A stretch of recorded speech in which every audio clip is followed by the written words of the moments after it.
नमः संस्कृताय मित्रों।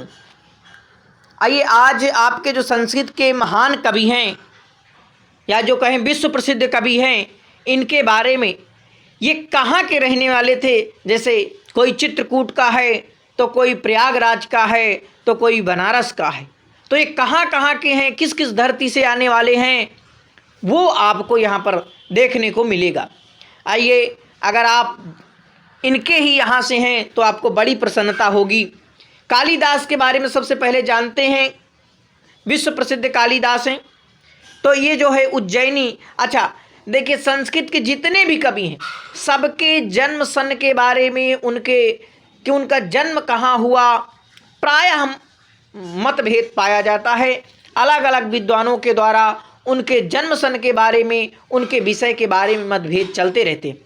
तो आप ये जान लीजिए कि संस्कृत के जो भी विद्वान हैं उनके विषय में जानकारी जो है सही नहीं मिल पाती। बाणभट्ट को छोड़ दें अगर।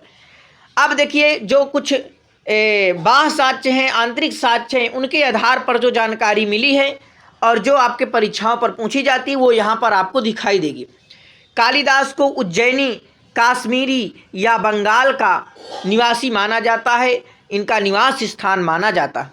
कह लें कि उज्जैनी के लोग जो होते हैं वो कहते हैं भाई कालिदास हमारे यहाँ हुए हैं, और कश्मीर के लोग कहते हैं कालिदास हमारे यहाँ हुए हैं, और बंगाल के कहते हैं हमारे हुए हैं। लेकिन मेघदूत में आप जब मेघदूत को पढ़ेंगे तो मेघदूत में कालिदास ने उज्जैनी के प्रति अपनी विशेषता जो है प्रकट की है, इसलिए उज्जैनी जो है ज़्यादातर हम मान सकते हैं। ठीक है।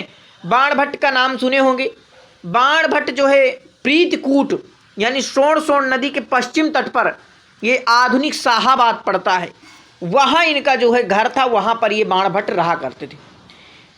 तो इनके परिचय में आप इनके माता पिता का नाम जान लीजिए, किसके राजाश्रय में रहे, इनका समय जान लीजिए। इसी प्रकार से भारवी आपके अचलपुर यानी दक्षिण की तरफ से आते हैं, और धारा नगरी भी इनके जो है, धारा नगरी जगह है जो, वहाँ जो है भारवी का जन्म हुआ है। तो ध्यान रखना, अचलपुर इनका जो है गांव हो जाएगा भारवी का, जहाँ ये जन्मे।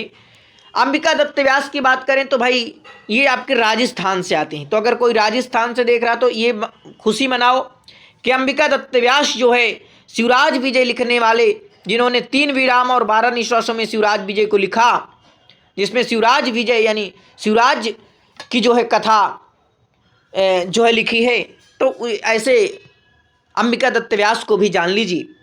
ये जयपुर कहाँ पड़ता है, तो राजस्थान में।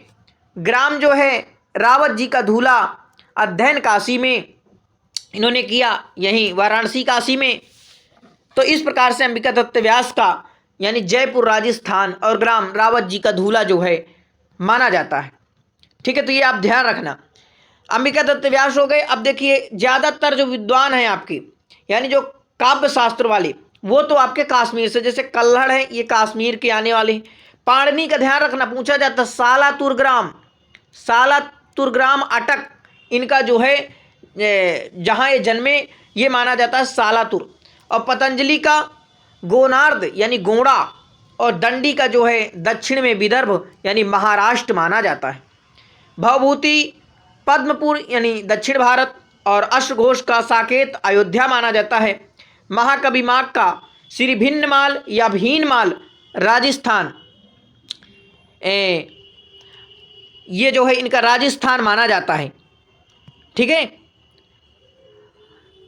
आबू पर्वत जो है, आबू पर्वत तथा लूनी नदी के बीच में, यानी जो आबू पर्वत और लूनी नदी है उसके बीच में ही ये जगह है जहाँ ये महाकवि माघ का जो है जन्म हुआ है। अब इधर आप देख लीजिए, भट्टी का और श्रीहर्ष का, ये देखिए कन्नौज के रहने वाले श्रीहर्ष हैं, और भट्टी आपके वल्लभी के रहने वाले हैं। कुमारदास श्रीलंका के हैं, और शूद्रक आपके दक्षिण की तरफ के हैं। हर्ष आपके थानेश्वर के रहने वाले हैं। ये जो है हर्ष आपके थानेश्वर के रहने वाले। तो ये आपके कुछ महत्वपूर्ण कवि हैं और उनका निवास स्थान जहाँ के वो रहने वाले। तो ये आप लिख लीजिए कि भाई कालिदास कहाँ के हैं, बाणभट्ट कहाँ के, ये परीक्षा पर पूछा जाता है। बहुत बहुत धन्यवाद आप सभी का। नमः संस्कृताय।